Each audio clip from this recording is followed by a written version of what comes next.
بسم اللہ الرحمن الرحیم، شروع اللہ کے نام سے جو بڑا مہربان نہایت رحم والا ہے۔ الرحمن، خدا جو نہایت مہربان، علم القرآن، اسی نے قرآن کی تعلیم فرمائی۔ خلق الانسان، اسی نے انسان کو پیدا کیا۔ علمہ البیان، اسی نے اس کو بولنا سکھایا۔ الشمس والقمر بحسبان، سورج اور چاند ایک حساب مقرر سے چل رہی ہیں۔ والنجم والشجر يسجدان، اور بوٹیاں اور درخت سجدہ کر رہی ہیں۔ والسماء رفعها ووضع الميزان، اور اسی نے آسمان کو بلند کیا اور ترازو قائم کی۔ ألا تطغوا في الميزان، کہ ترازو سے تولنے میں حد سے تجاوز نہ کرو۔ وأقيموا الوزن بالقسط ولا تخسروا الميزان، اور انصاف کے ساتھ ٹھیک تولو اور تول کم مت کرو۔ والأرض وضعها للأنام، اور اسی نے خلقت کے لیے زمین بچھائی۔ فيها فاكهة والنخل ذات الأكمام، اس میں میوے اور کھجور کے درخت ہیں جن کے خوشوں پر غلاف ہوتے ہیں۔ والحب ذو العصف والريحان، اور اناج جس کے ساتھ بھس ہوتا ہے اور خوشبودار پھول۔ فبأي آلاء ربكما تكذبان، تو اے گروہ جن و انس، تم اپنے پروردگار کی کون کون سی نعمت کو جھٹلاؤ گے؟ خلق الإنسان من صلصال كالفخار، اسی نے انسان کو ٹھیکرے کی طرح کھنکھناتی مٹی سے بنایا۔ وخلق الجان من مارج من نار، اور جنات کو آگ کے شعلے سے پیدا کیا۔ فبأي آلاء ربكما تكذبان، تو تم اپنے پروردگار کی کون کون سی نعمت کو جھٹلاؤ گے؟ رب المشرقين ورب المغربين، وہی دونوں مشرقوں اور دونوں مغربوں کا مالک ہے۔ فبأي آلاء ربكما تكذبان، تو تم اپنے پروردگار کی کون کون سی نعمت کو جھٹلاؤ گے؟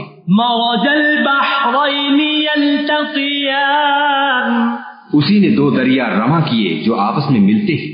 بينهما برزخ لا يبغيان، دونوں میں ایک آڑ ہے کہ اس سے تجاوز نہیں کر سکتے۔ فبأي آلاء ربكما تكذبان، تو تم اپنے پروردگار کی کون کون سی نعمت کو جھٹلاؤ گے؟ يخرج منهما اللؤلؤ والمرجان، دونوں دریاؤں سے موتی اور مونگے نکلتے ہیں۔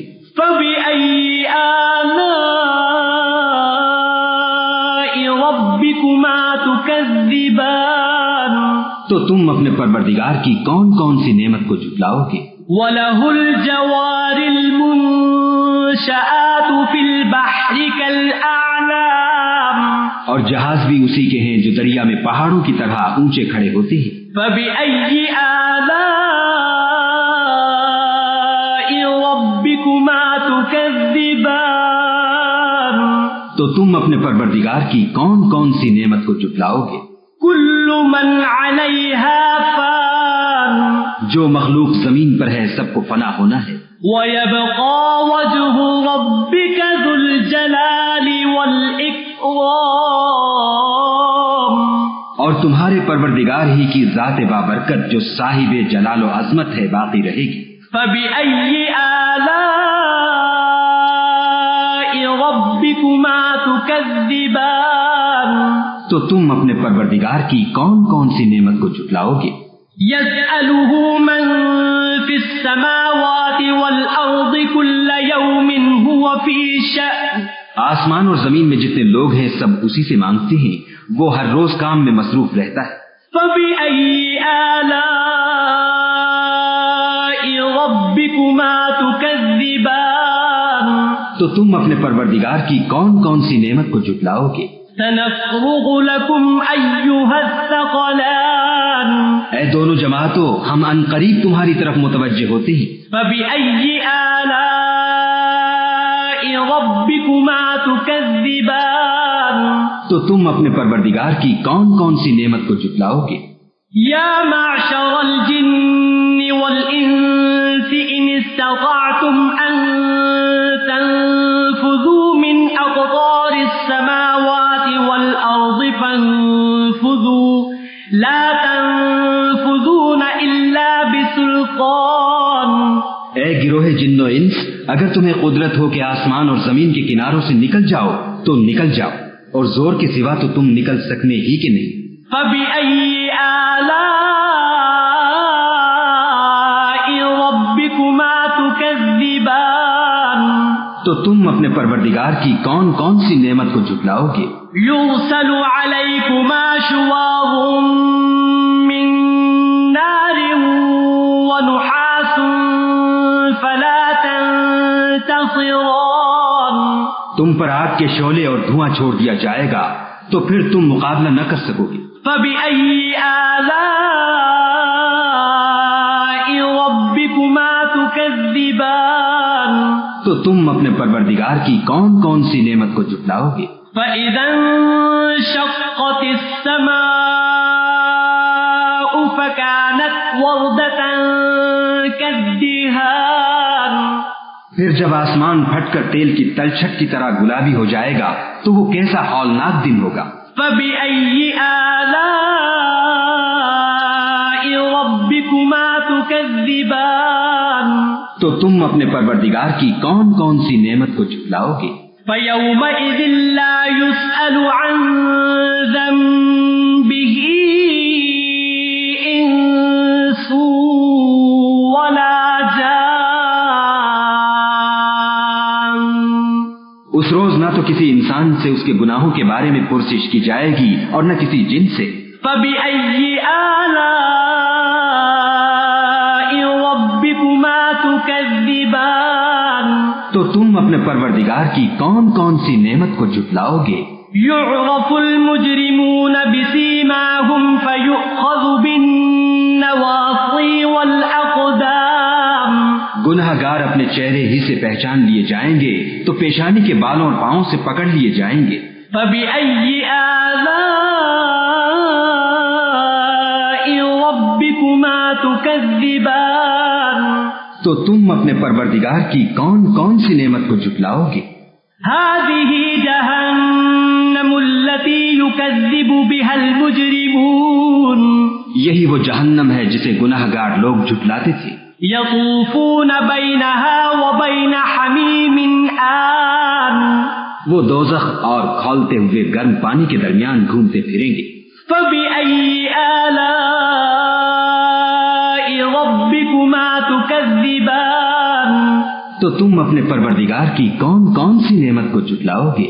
ولمن خاف مقام ربه جنتان اور جو شخص اپنے پروردگار کے سامنے کھڑے ہونے سے ڈرا اس کے لیے دو باغ ہیں۔ فبأي آلاء ربكما تكذبان تو تم اپنے پروردگار کی کون کون سی نعمت کو جھٹلاؤ گے؟ ذواتا افنان ان دونوں میں بہت سی شاخیں یعنی قسم قسم کے میووں کے درخت ہیں۔ فبأي آلاء ربكما تكذبان تو تم اپنے پروردگار کی کون کون سی نعمت کو جھٹلاؤ گے؟ فيهما عينان تجريان ان میں دو چشمے بہ رہے ہیں۔ فبأي آلاء ربكما تكذبان تو تم اپنے پروردگار کی کون کون سی نعمت کو جھٹلاؤ گے؟ فيهما من كل فاكهة زوجان ان میں سب میوے دو دو قسم کے۔ فبأي آلاء ربكما تكذبان تو تم تم اپنے پروردگار کی کون کون سی نعمت کو جھٹلاؤ گے؟ متكئين على فرش بطائنها من استبرق وجنى الجنتين دان. اہل جنت ایسے بچھونوں پر جن کے استر اطلس کے ہیں تکیہ لگائے ہوئے ہوں گے اور دونوں باغوں کے میوے قریب جھک رہے ہیں. فبأي آلاء ربكما تكذبان. تو تم اپنے پروردگار کی کون کون سی نعمت کو جھٹلاؤ گے؟ فيهن قاصرات الطرف لم يطمثهن إنس قبلهم ولا جان. ان میں نیچی نگاہ والی عورتیں ہیں جن کو اہل جنت سے پہلے نہ کسی انسان نے ہاتھ لگایا اور نہ کسی جن نے. فبأي آلاء ربكما تكذبان. تو تم اپنے پروردگار کی کون کون سی نعمت کو جھٹلاؤ گے؟ كأنهن الياقوت والمرجان. گویا وہ یاقوت اور مرجان ہیں. فبأي آلاء ربكما تكذبان. تو تم اپنے پروردگار کی کون کون سی نعمت کو جھٹلاؤ گے؟ هل جزاء الإحسان إلا الإحسان. نیکی کا بدلہ نیکی کے سوا کچھ نہیں ہے. فبأي آلاء ربكما تكذبان. تو تم اپنے پروردگار کی کون کون سی نعمت کو جھٹلاؤ گے؟ ومن دونهما جنتان. اور ان باغوں کے علاوہ دو باغ اور ہیں. فبأي آلاء ربكما تكذبان. تو تم اپنے پروردگار کی کون کون سی نعمت کو جھٹلاؤ گے؟ مدهامتان.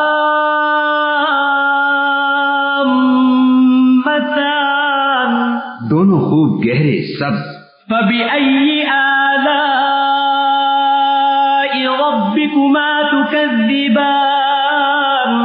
تو تم اپنے پروردگار کی کون کون سی نعمت کو جھٹلاؤ گے؟ فيهما عينان نضاختان. ان میں دو چشمے ابل رہے ہیں. فبأي آلاء ربكما تكذبان. تو تم اپنے پروردگار کی کون کون سی نعمت کو جھٹلاؤ گے؟ فيهما فاكهة ونخل ورمان. ان میں میوے اور کھجوریں اور انار ہیں. فبأي آلاء ربكما تكذبان. تو تم اپنے پروردگار کی کون کون سی نعمت کو جھٹلاؤ گے؟ فيهن خيرات حسان. ان میں نیک سیرت اور خوبصورت عورتیں ہیں. فبأي آلاء ربكما تكذبان. تو تم اپنے پروردگار کی کون کون سی نعمت کو جھٹلاؤ گے؟ حور مقصورات في الخيام. وہ حوریں ہیں جو خیموں میں مستور ہیں. فبأي آلاء ربكما تكذبان. تو تم اپنے پروردگار کی کون کون سی نعمت کو جھٹلاؤ گے؟ لم يطمثهن إنس قبلهم ولا جان. ان کو اہل جنت سے پہلے نہ کسی انسان نے ہاتھ لگایا اور نہ کسی جن نے. فبأي آلاء ربكما تكذبان. تو تم اپنے پروردگار کی کون کون سی نعمت کو جھٹلاؤ گے؟ متكئين على رفرف خضر وعبقري حسان. سبز قالینوں اور نفیس مسندوں پر تکیہ لگائے بیٹھے ہوں گے. فبأي آلاء ربكما تكذبان. تو تم اپنے پروردگار کی کون کون سی نعمت کو جھٹلاؤ گے؟ تبارك اسم ربك ذي الجلال والإكرام. ऐ मोहम्मद सल्लल्लाहु अलैहि वसल्लम, तुम्हारा परवरदिगार जो साहिबे जलाल व अजमत है, उसका नाम बड़ा बाबरकत है।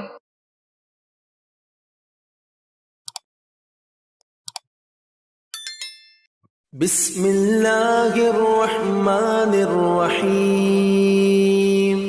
अर्रहमानु अल्लमल क़ुरआन, खलक़ल इंसान अल्लमहुल बयान। अश्शम्सु वल क़मरु बिहुस्बान, वन्नज्मु वश्शजरु यस्जुदान। वस्समाअ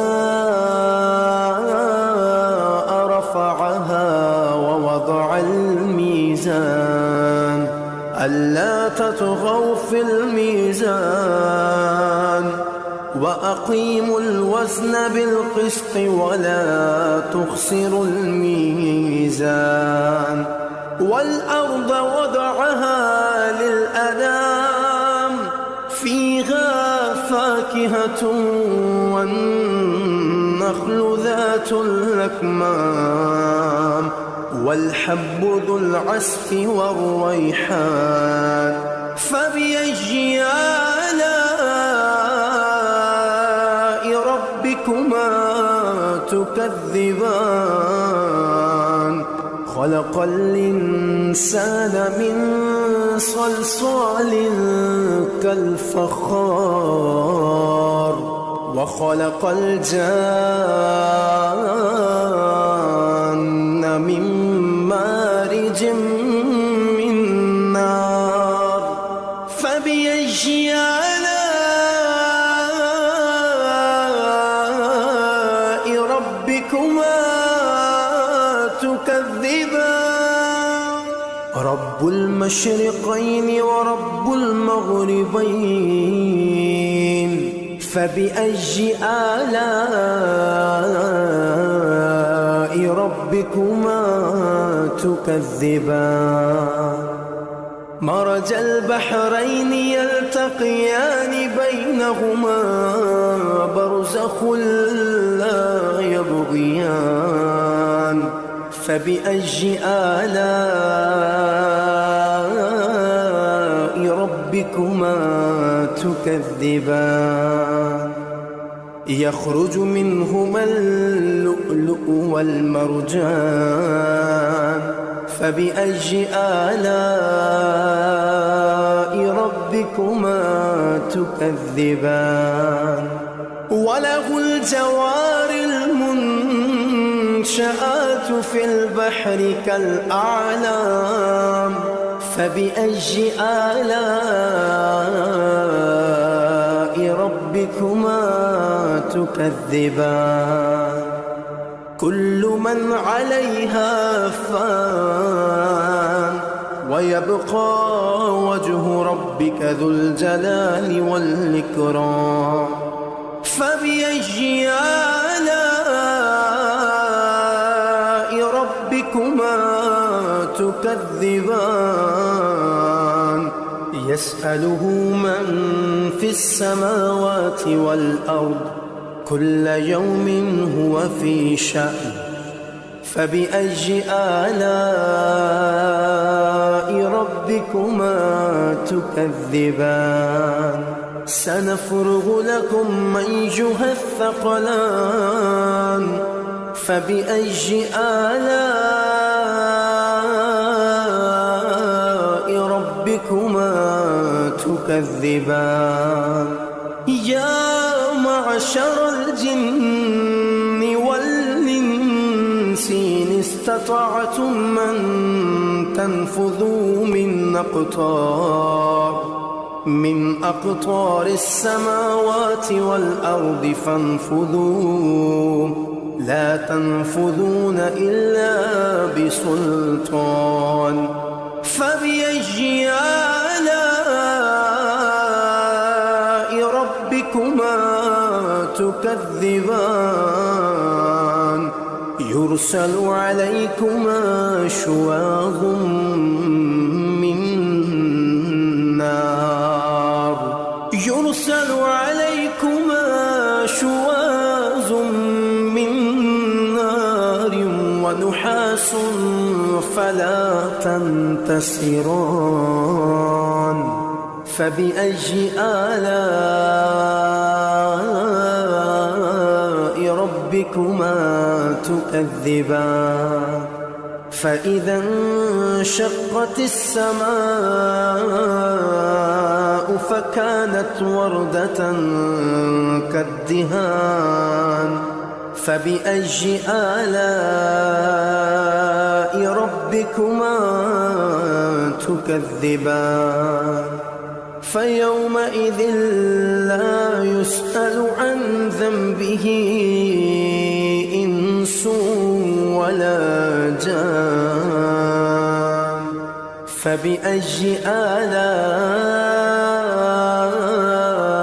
ربكما تكذبان يعرف المجرمون بسيماهم فيؤخذ بالنواصي والأقدام فبأي آلاء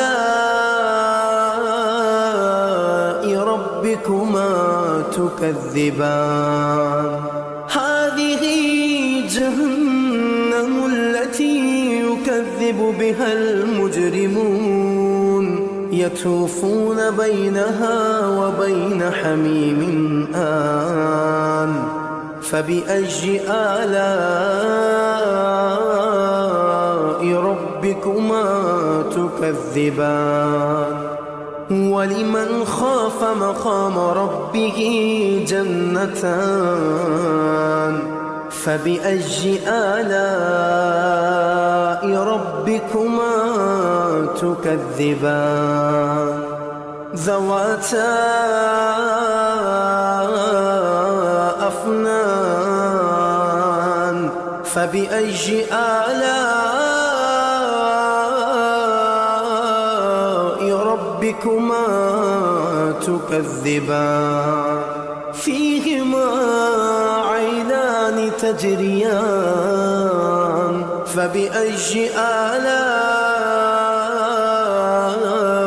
ربكما تكذبان فيهما من كل فاكهة زوجان فبأي آلاء ربكما تكذبان متكئين على فرش بطائنها من استبرق وجنى الجنتين دان فبأي آلاء ربكما تكذبان فيهن قاصرات الطرف لم يطمثهن إنس قبلهم ولا جان فبأي آلاء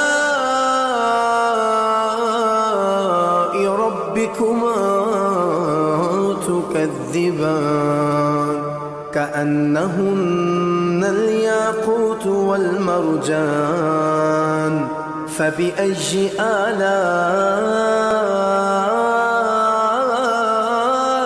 ربكما تكذبان هل جزاء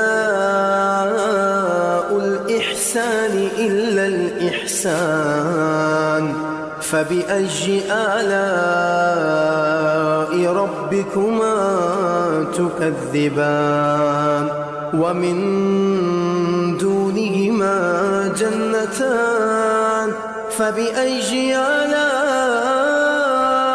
ربكما تكذبان مدهامتان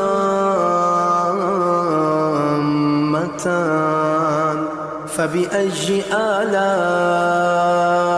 ربكما تكذبان فيهما عينان نضاختان فبأي آلاء ربكما تكذبان فيهما فاكهة ونخل ورمان فبأي آلاء ربكما تكذبان فيهن خيرات حسان فبأي آلاء ربكما تكذبان حور مقصورات في الخيام فبأي آلاء ربكما تكذبان لم يطمثهن إنس قبلهم ولا جان فبأي آلاء ربكما تكذبان متكئين على رفرف خضر وعبقري حسان فبأي آلاء ربكما تكذبان تبارك اسم ربك ذي الجلال والإكرام بسم الله الرحمن الرحيم الرحمن علم القرآن خلق الإنسان علمه البيان الشمس والقمر بحسبان والنجم والشجر يسجدان والسماء رفعها ووضع الميزان ألا تطغوا في الميزان وأقيموا الوزن بالقسط ولا تخسروا الميزان والأرض وضعها للأنام فيها فاكهة والنخل ذات الأكمام والحب ذو العصف والريحان فبأي آلاء ربكما تكذبان خلق الإنسان من صلصال كالفخار وخلق الجان من مارج من نار فبأي آلاء ربكما تكذبان رب المشرقين ورب المغربين فبأي آلاء ربكما تكذبان مرج البحرين يلتقيان بينهما برزخ لا يبغيان فبأي آلاء ربكما تكذبان يخرج منهما اللؤلؤ والمرجان فبأي آلاء ربكما تكذبان وله الجوار المنشآت في البحر كالأعلام فبأي آلاء ربكما تكذبان كل من عليها فان ويبقى وجه ربك ذو الجلال والإكرام فبأي آلاء ربكما تكذبان يسأله من في السماوات والأرض كل يوم هو في شأن فبأي آلاء ربكما تكذبان سنفرغ لكم أيها الثقلان فبأي آلاء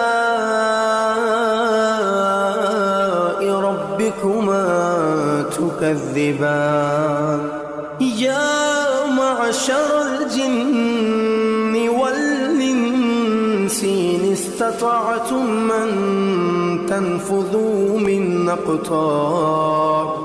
من أقطار السماوات والأرض فانفذوا لا تنفذون إلا بسلطان فبأي آلاء ربكما تكذبان يرسل عليكما شواظ من نار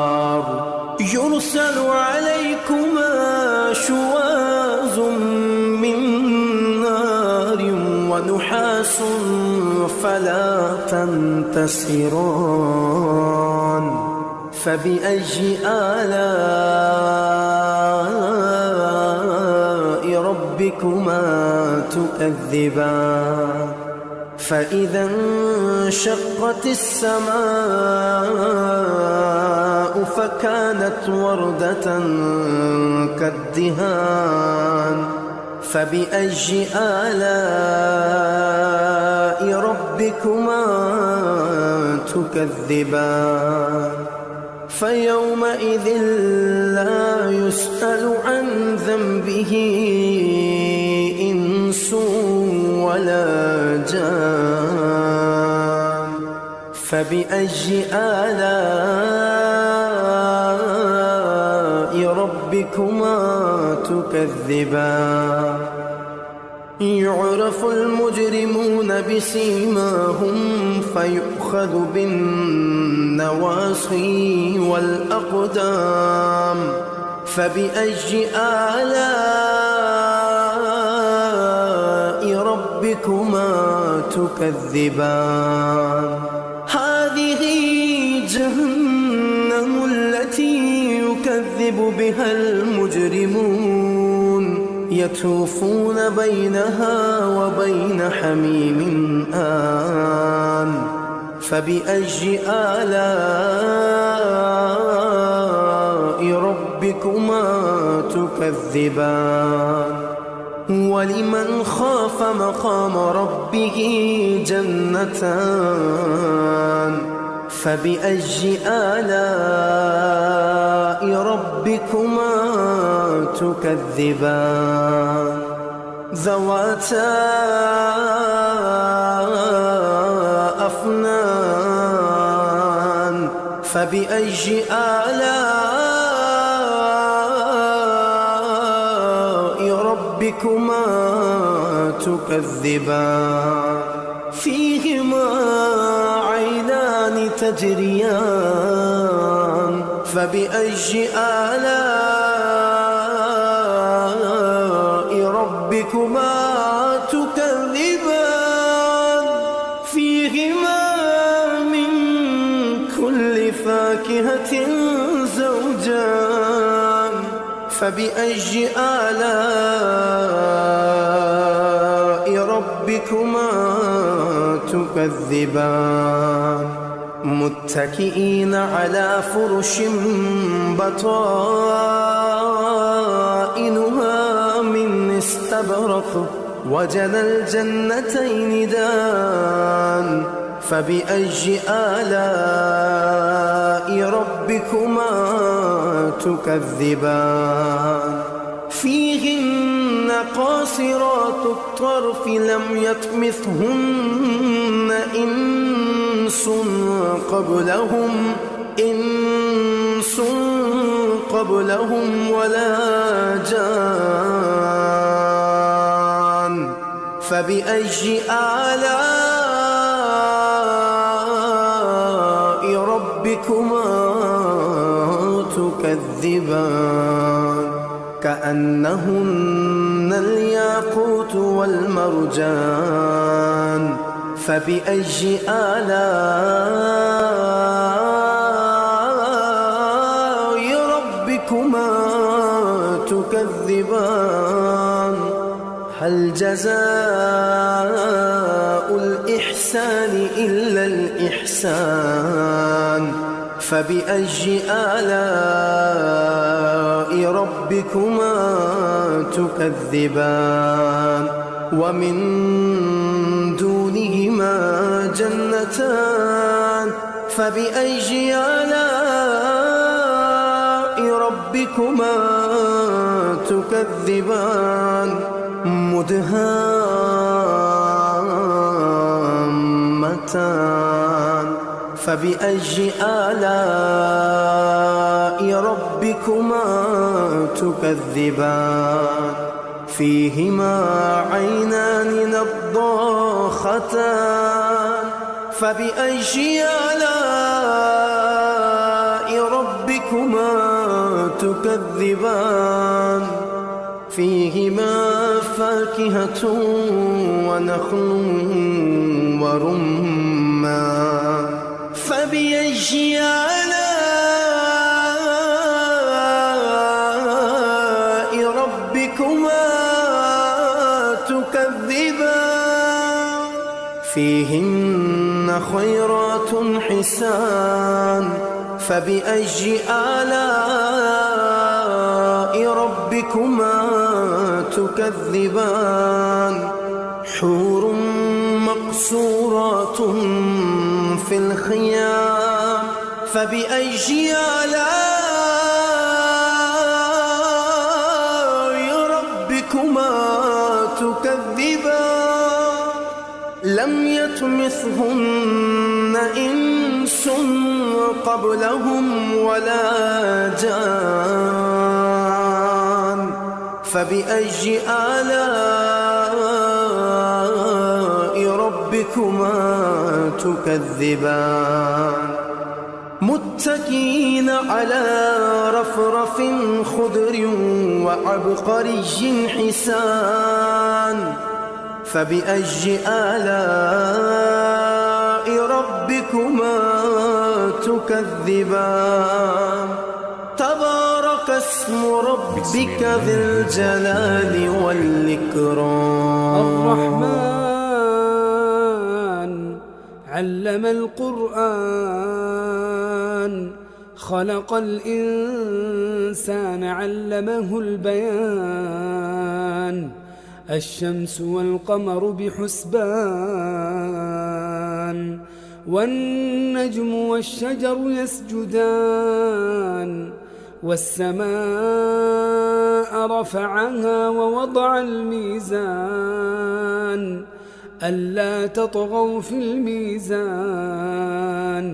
وأقيموا الوزن بالقسط ولا تخسروا الميزان والأرض وضعها للأنام فيها فاكهة والنخل ذات الأكمام والحب ذو العصف والريحان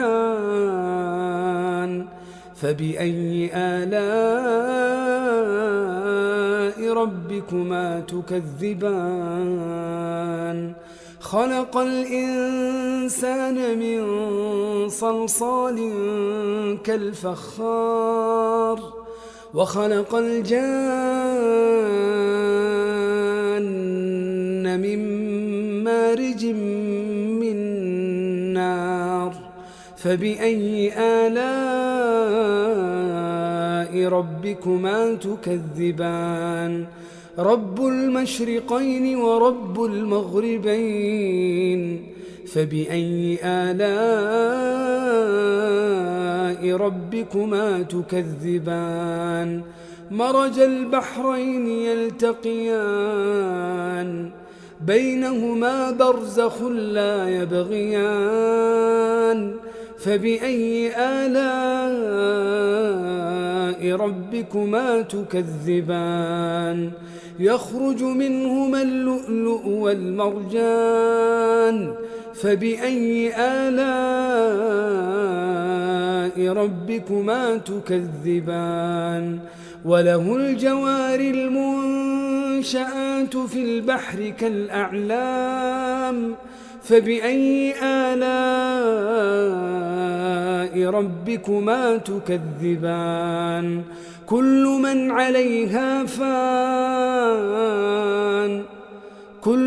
عليها فان ويبقى وجه ربك ذو الجلال والإكرام فبأي آلاء ربكما تكذبان يسأله من في السماوات والأرض كل يوم هو في شأن فبأي آلاء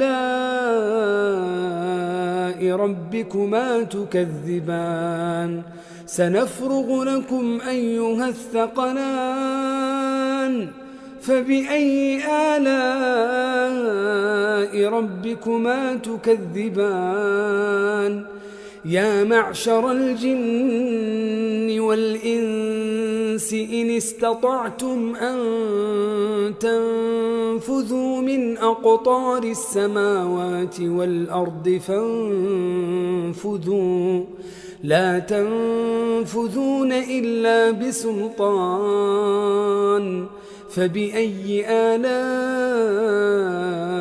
ربكما تكذبان يرسل عليكما شواظ من نار ونحاس فلا تنتصران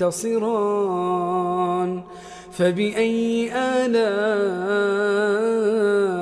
ربكما تكذبان فإذا انشقت السماء فكانت وردة كالدهان فبأي آلاء ربكما تكذبان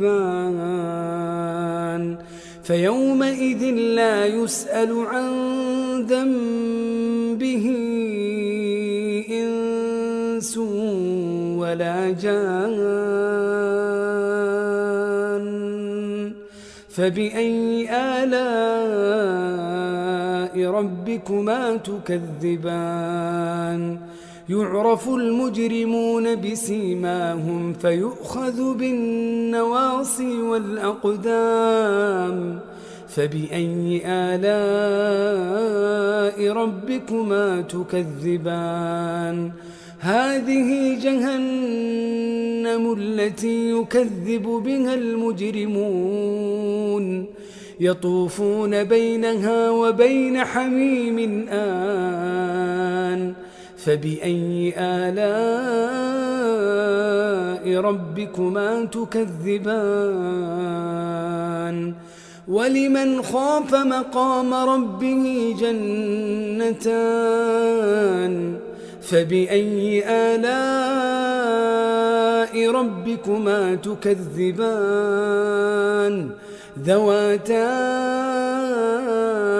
أفنان فبأي آلاء ربكما تكذبان فيهما عينان تجريان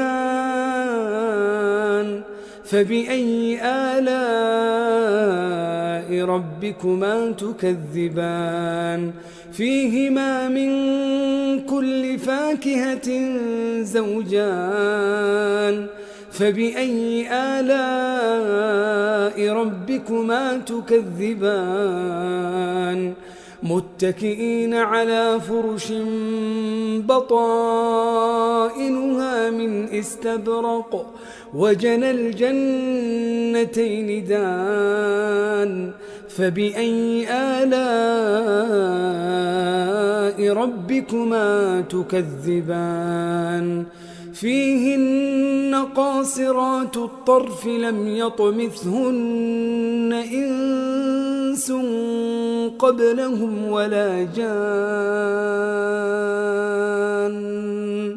فبأي آلاء ربكما تكذبان كأنهن الياقوت والمرجان فبأي آلاء ربكما تكذبان هل جزاء الإحسان إلا الإحسان فبأي آلاء ربكما تكذبان ومن دونهما جنتان فبأي آلاء ربكما تكذبان مدهامتان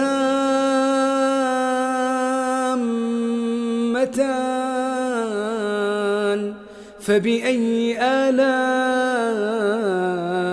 ربكما تكذبان فيهما عينان نضاختان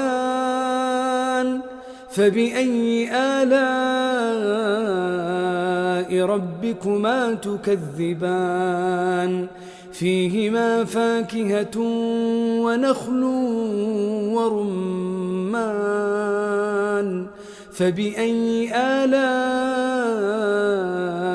ربكما تكذبان فيهن خيرات حسان فبأي آلاء ربكما تكذبان حور مقصورات في الخيام فبأي آلاء